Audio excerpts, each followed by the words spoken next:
Wir befinden uns mittlerweile seit 6 Wochen auf Curaçao und bleiben noch bis Anfang September, um die Hurrikanzeit zu überbrücken.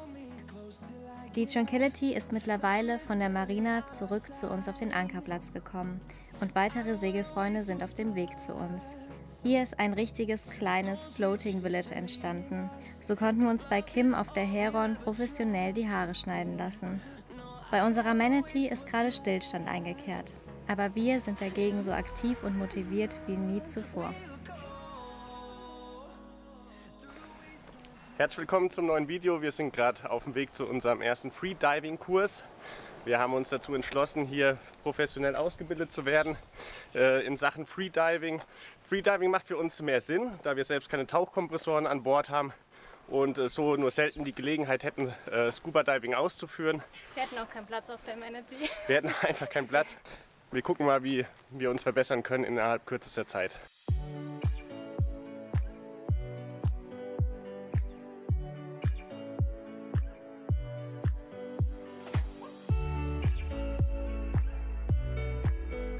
In the water, it doesn't matter if you're diving deep.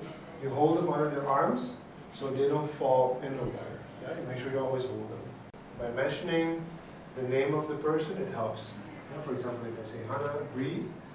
You heard your name. Oh, he's talking to me. I have to breathe. Yeah? You have to become like a guide to this person to really help them back.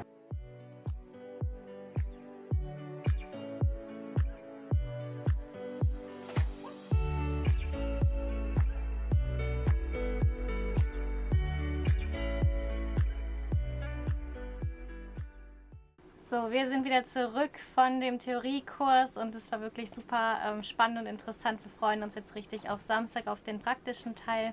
Und ich möchte euch mal eben erzählen, wie es dazu überhaupt gekommen ist, dass wir ja Danny kennengelernt haben und von dem Kurs erfahren haben.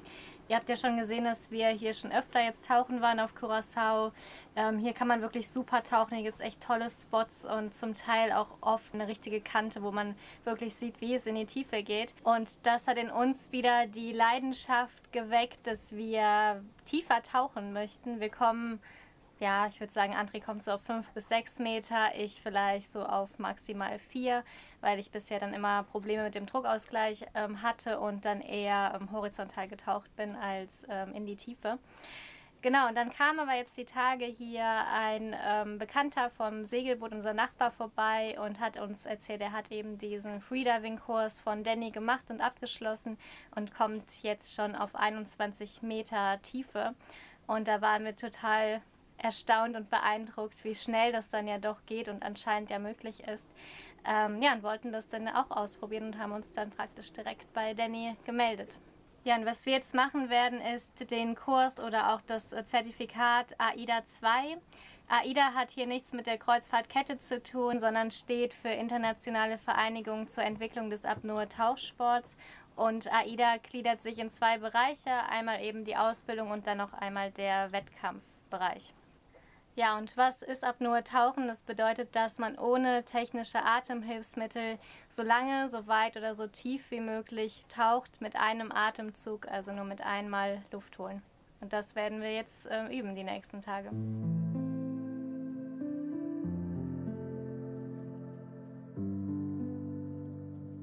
Es hat ordentlich geregnet heute Morgen, das ganze Ding steht wieder voller Wasser. Müssen wir natürlich jetzt erstmal hier ausschöpfen. Da habe ich noch einen größeren Pech. Das dauert ja ewig.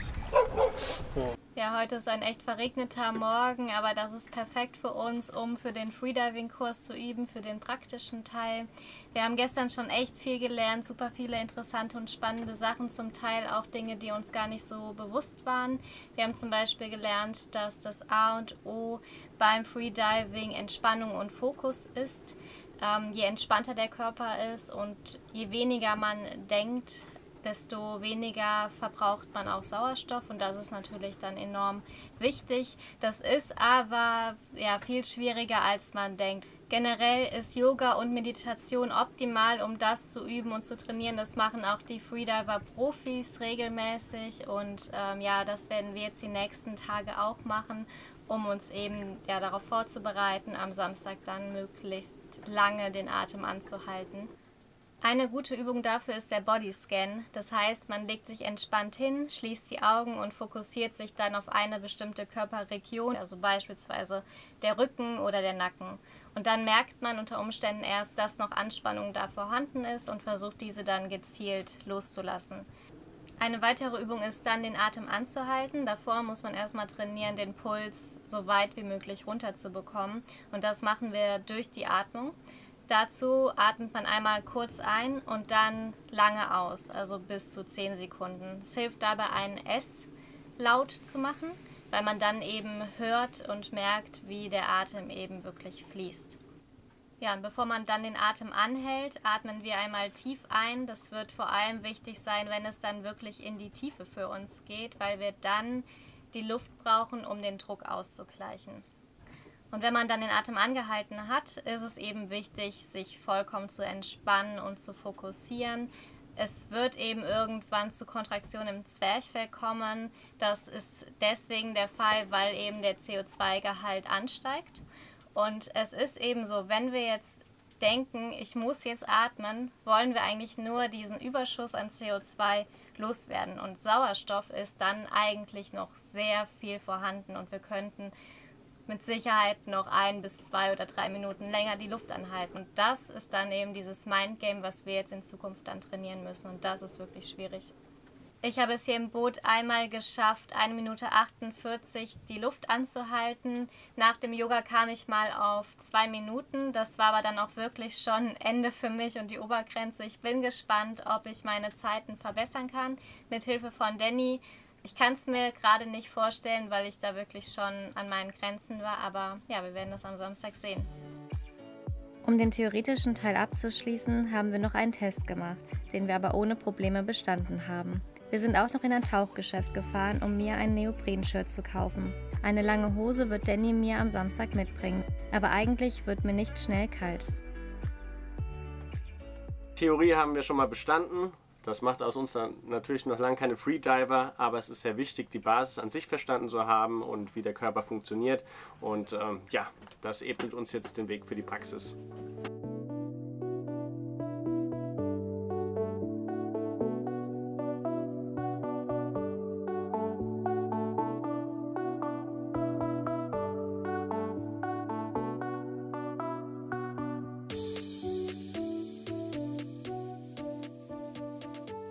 Guten Morgen, wir bereiten uns gerade vor, denn gleich geht es los zu dem praktischen Teil von unserem Freediving-Kurs. Wir sind etwas aufgeregt und sehr gespannt, ob wir das heute alles so hinbekommen.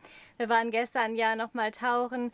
Da hat es bei mir nicht so ganz funktioniert mit dem Druckausgleich. Ich bin gespannt, ob Danny mir da ein paar Tipps geben kann. Ja, und André hat immer etwas Probleme mit seiner Stirn, also hier den Bereich, der tut ihm weh. Aber er macht jetzt nochmal eine Nasendusche, das soll dagegen auf jeden Fall helfen. Ja, und dann werden wir heute einen ziemlich langen Tag im Wasser verbringen. Nach Plan sind wir so von 9 bis 17 Uhr mit Danny am Tauchen und am Üben, mit Pausen natürlich, aber ja, es wird auf jeden Fall ordentlich anstrengend und wir werden, denke ich mal, später sehr, sehr müde in die Koje fallen.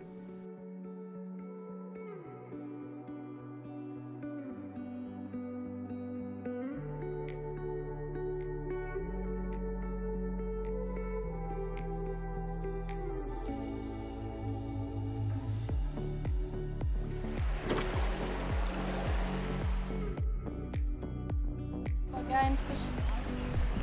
Fisch.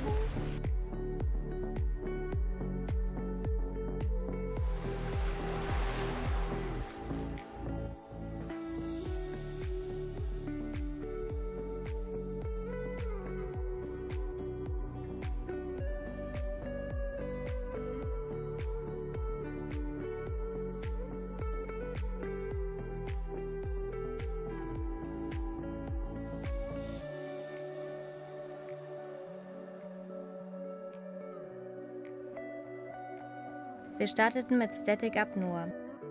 Wir beruhigten erstmal zusammen unseren Puls und dann hieß es Atem anhalten. 3, 2, 1. Danny führte den Bodyscan durch. Ich dachte hier, dass ich bereits komplett entspannt bin, aber Danny erkannte Anspannung in meinem Nacken. Relax your neck. Very good. Ich konnte meine letzte Zeit am Boot um über 1 Minute überbieten. Damit hatte ich nicht gerechnet. Dann war André dran und auch er konnte seine Zeit ebenfalls um 1 Minute verbessern.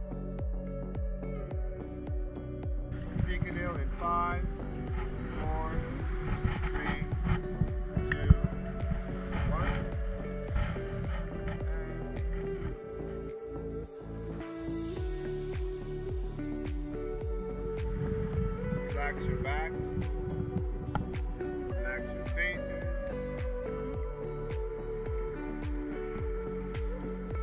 You're now at 2 minutes. Signal. Good signal. Stay relaxed. We're now approaching 2.5 minutes. 2.5 minute signal. Good signal.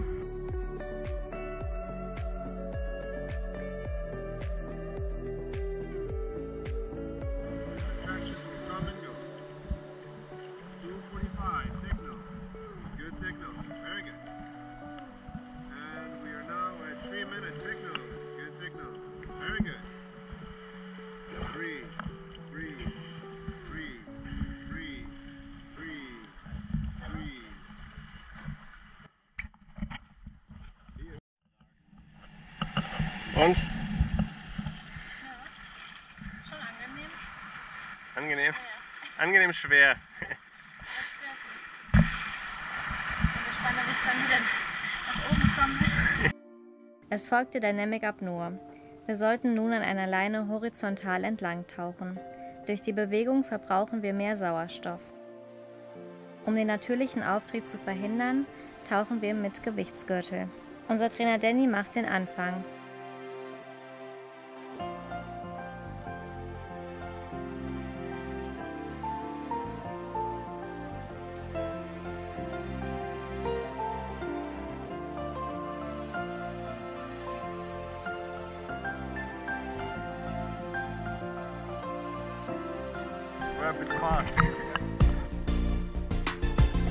Es folgt erstmal wieder der wichtigste Part, die Entspannung. André kam auf 40 Meter, aber musste ziemlich kämpfen. Nachdem wir eine Runde mit den Fischen geschwommen waren, war ich an der Reihe.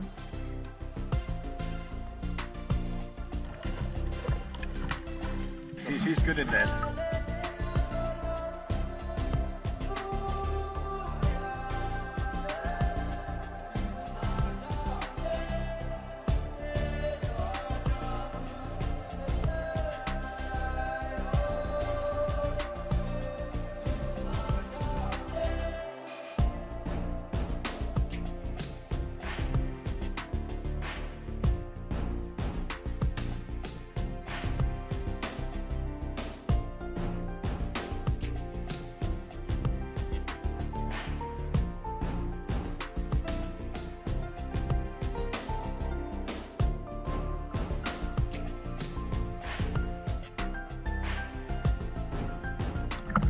Really? You beat me. Yeah. Nice. Dann folgte das Sicherheitstraining. Hier haben wir gelernt, was wir machen, wenn der Partner einen Blackout unter Wasser bekommt. Okay. Good. The other one. The other end. Yeah. Exactly. Go to the head, go to the top.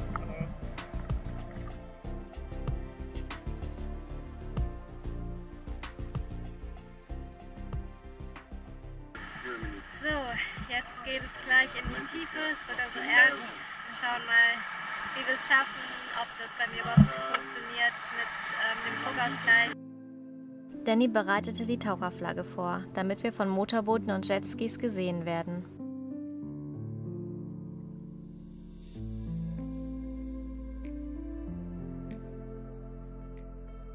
Wir starteten mit 5 Metern, während die Fortgeschrittenen neben uns bereits auf über 20 Meter Tiefe tauchten.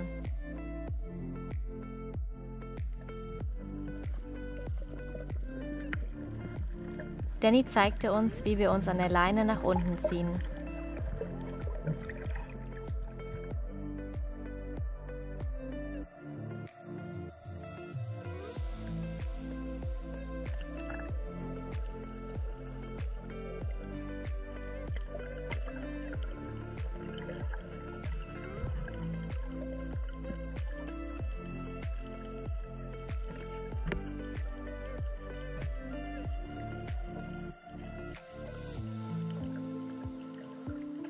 André hatte wie zu erwarten keine Probleme, während ich den Druckausgleich zuerst nicht hinbekam.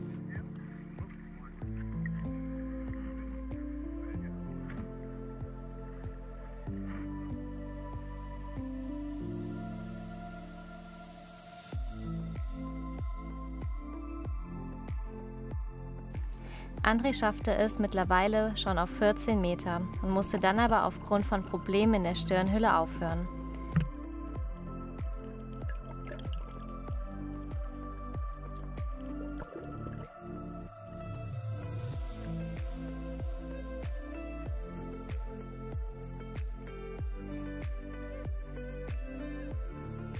Und ich hangelte mich auf 9 Meter und konnte so sehr gut den Druck ausgleichen. Am Ende stand natürlich noch das Sicherheitstraining an. 99% aller Blackouts beim Freediven passieren auf den letzten 5 Metern, also nicht in der Tiefe.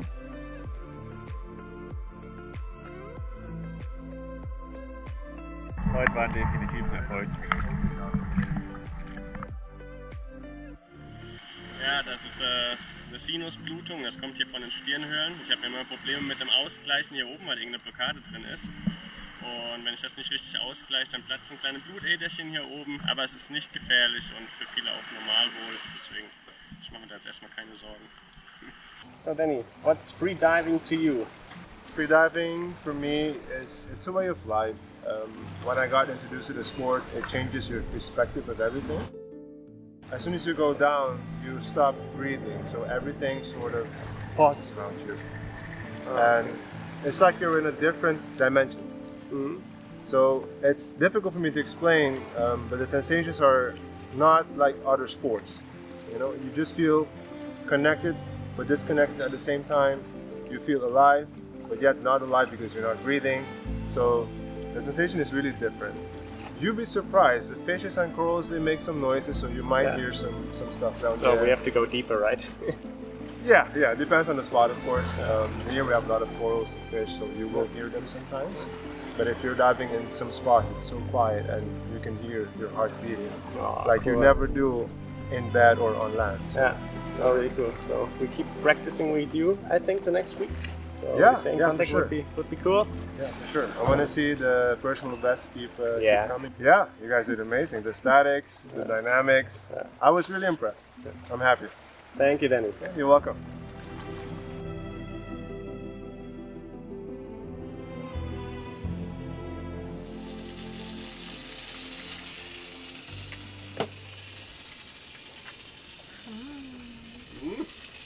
Sehr wichtig als Recovery, kann kein Deutsch mehr.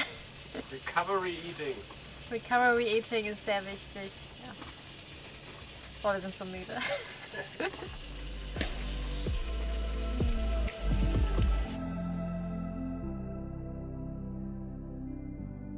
Nach dem ganzen Freediving geht es für uns heute ins Landhaus Chobolobo. Das ist die Distillerie, die für den originalen Blue Curacao zuständig ist. Und wir wollen mal gucken, wie dieser Likör hergestellt wird. Bart und Kim von der Tranquility begleiteten uns heute zum Landhaus Chobolobo, das den Likör noch in alter Tradition herstellt. I don't think They built it for Germans. Yeah, I think so. Der Blue Curacao wird aus den Schalen von Valencia-Orangen hergestellt. Der Anbau der Obstbäume war nach der Entdeckung von Curacao aufgrund des heißen und trockenen Klimas kein Erfolg. Die Früchte waren zu klein und ungenießbar. Irgendwann wurde jedoch mit den Schalen experimentiert und der Curacao-Likör entstand im 19. Jahrhundert. Dieser ist übrigens farblos und erhält seine blaue Farbe durch geschmacklose Farbstoffe.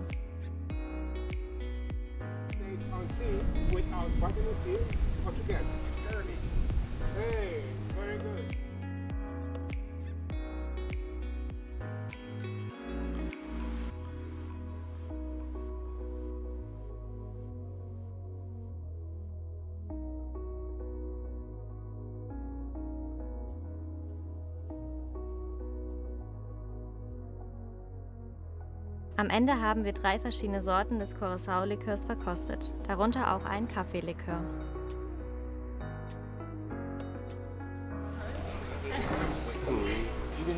Schmeckt gut.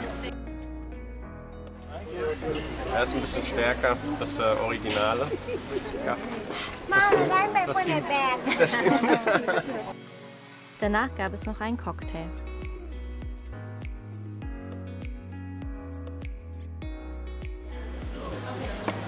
So let's try.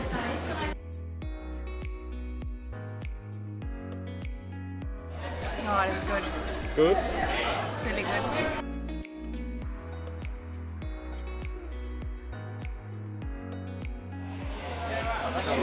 Das ist gut.